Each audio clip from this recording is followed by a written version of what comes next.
Welcome to Tracy Mommy Reads. I am back again with another book review. Today, I'm excited to talk about this book today. A little bit more excited than I was maybe about the book last week. This one is called Assassins Anonymous. Assassins Anonymous by Rob Hart. Okay. So, in addition to having this fascination with mafiosos and espionage and those type of things, I've also thought assassins were interesting, right? And thought some of them were pretty badass. So when I read the plot for this book, I was like, how is that gonna work? So you have this guy named Mark. He is one of the most dangerous killer for hires, aka assassins in the world, right? But something happens that makes him go, hey, I'm done. I'm out the game. And we're talking about after a couple of decades, right? And he finds this group, a friend of his, puts him onto this group. And it's very much like Alcoholics Anonymous, or people maybe that have other type of dependencies like that, where you're supposed to go cold turkey and not imbibe in any alcohol to focus and clear your head. And, you go to these meetings and they have 12 steps and to help put you on a path to sobriety, right? Well, in the Assassins Anonymous group, it works the exact same way, except you're put on a path to stop killing people. So they go to these meetings and they maybe talk through things that they, and everybody's has a alias or whatever.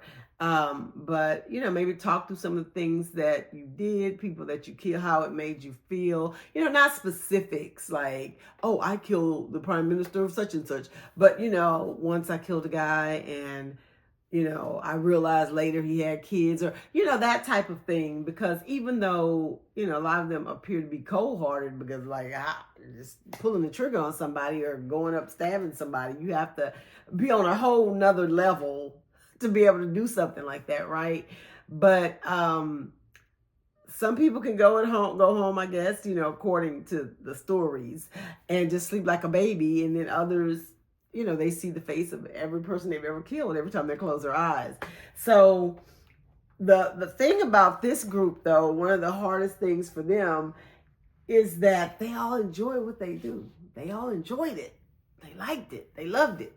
But for one reason or another, it's I got to stop this, whether they lost somebody close to them or they are getting too old or, whatever the case. So just based on that premise, I was like, what? Because then here's the catch. Somebody's trying to kill Mark now. And how are you, as an assassin who is almost to the last step, he's almost there. He hasn't killed in, I think, about a year when the story opens. So he's almost there to get, the coin, the pin, the whatever it is he's going to get. And then here comes somebody trying to kill him. And you have now taken this vow where you're not going to kill anybody. So how are you going to get away from somebody trying to kill you if you can't kill them? So therein lies the meat of this story. And that's what I liked about it. As Mark, number one, tried to figure out who this person was.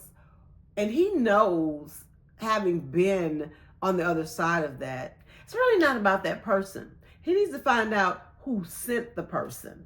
Because if he can get to that person, they'll call off this person.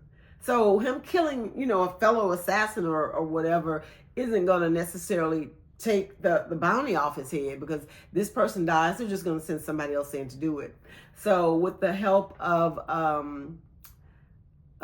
someone close to him and some of his fellow reformed assassins, he goes on this journey in the book to try and find out who put this hit on him. And like I said, I like that part, kind of getting into some of his backstory and learning how he became an assassin and how he became the best assassin. I enjoy reading those parts of the book. You know, like I said, it says a lot about me, but those were my favorite. And I will tell you that you may think that, like, you know, you think about an assassin, most of the time, most of them, like, it's like with a gun, you know, with a gun. I mean, it's always with a weapon most times, but usually it's maybe long range. There's snipers, there's people like that. They have to get close range, like you can see in the book, knives, you know, things like that. Well, Mark was pretty adept at fighting. Like, he could kick somebody's ass. So good for him that he did know how to fight, that he wasn't somebody who had just been like killing behind a scope or having to have a knife or, you know, something like that, because he probably would have met his maker like very early on in the book. But he was able to get through some things because of his ability to hand-to-hand combat and to subdue his opponent without killing them, right? Because he didn't want to kill anybody. And the other thing I love, you know, the mystery, suspense, thriller books have put me on this path where, unless it's like a romance book with a slow burn, I can't do the slower paced books anymore. I mean, they have to be just very, very delicious, just very, very poetic, and something that's soul stirring for me to not be, you know, getting impatient, like, okay, where's this going? Well, what's happening, you know? And this book was very fast paced. Totally can see it as a movie or a series.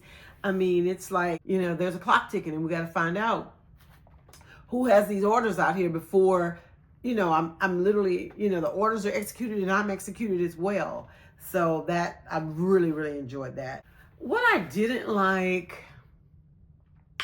is who the person was that ended up orchestrating everything. And not because I felt betrayed or anything like that, but it didn't seem plausible. Like, I mean, none of it, I guess, if you want to get technical, was probably plausible. But for this character, the way they were set up,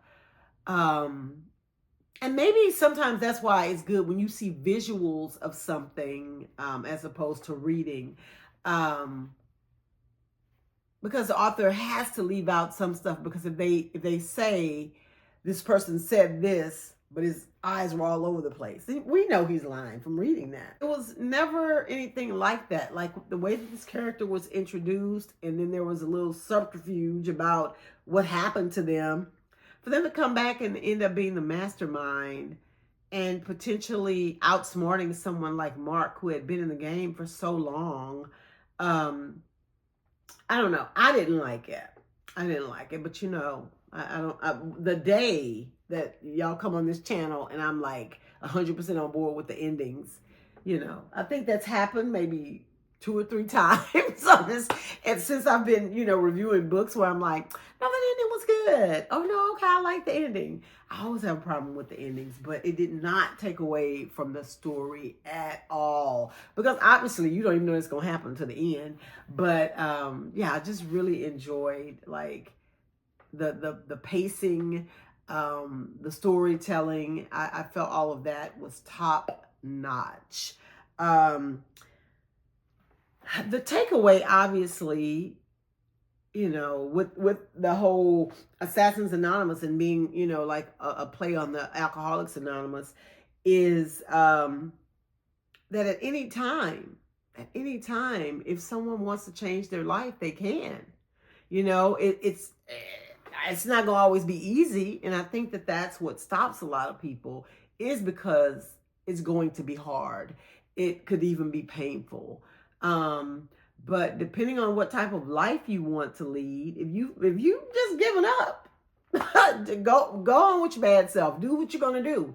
But if you really want a different life, you can have a different life.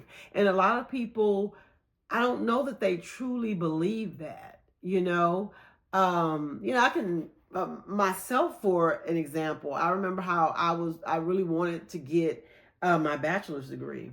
I was married, working full time, and had 2 kids under the age of 10.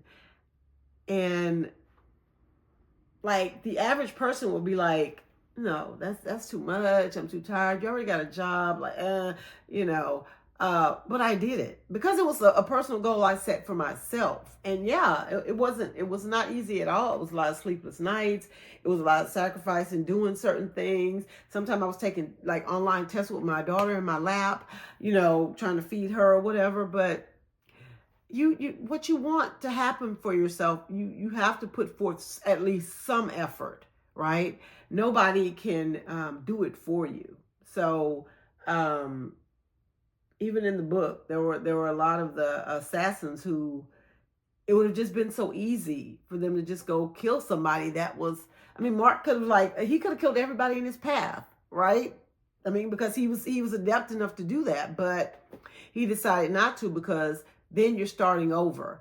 And I will say, like, the reason that he even ended up going in this program and wanting to stop killing, that's not really revealed till maybe, I don't know, maybe closer to the end, maybe midway-ish. And damn, that blew me away. That was something I didn't see coming, like his reason for having actually gotten out of the game. That was wild. So it just goes to show you that your behavior, even though you feel like you have it under control, how it could end up hurting somebody else. But yeah, I'm getting way too philosophical over this fiction book.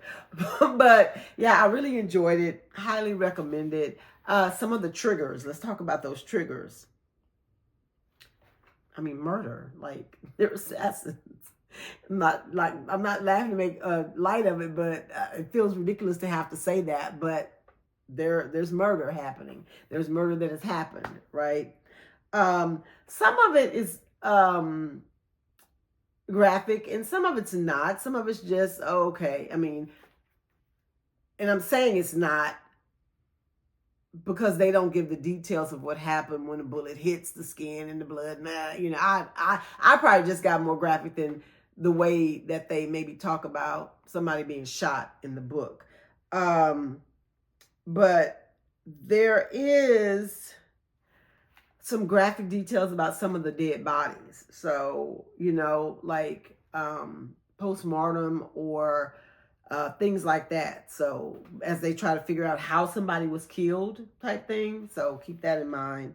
Let's see what else. Oh, and obviously plots for murders when they're talking about how they're going to kill someone. There's a lot of that, like time, place, method type thing.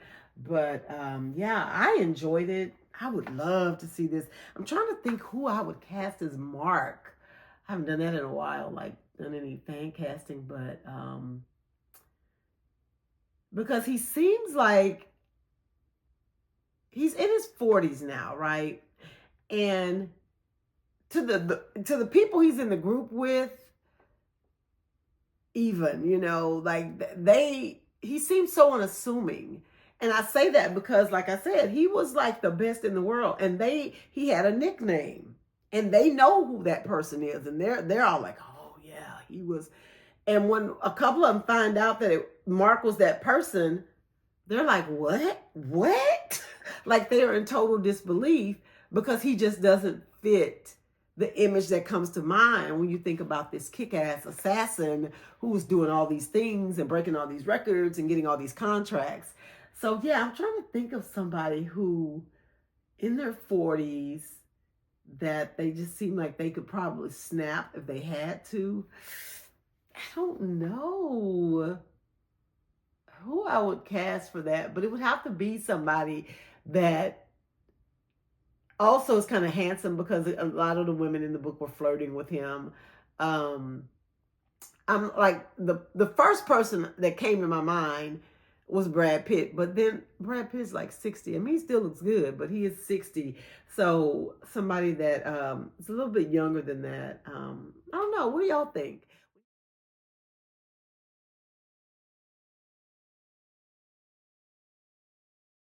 Y'all think when you if you were to think about somebody being a reformed assassin who nobody would have ever believed it, like what actor do you think could pull something off like that? Let me know in the comments. If you have read Assassins Anonymous, also in the comments, let me know your thoughts. What did you think about it? Thank you so much for watching, and make sure that you like this video, and if you have not already taken the opportunity to do so, now is when you can do it. Click that subscribe button, that post notification bell, so that you won't miss out and you can help me as I go on a journey to get that subscriber number a bit higher, okay? Thanks so much for watching. You guys enjoy the rest of your weekend, and I will see you next week. Bye.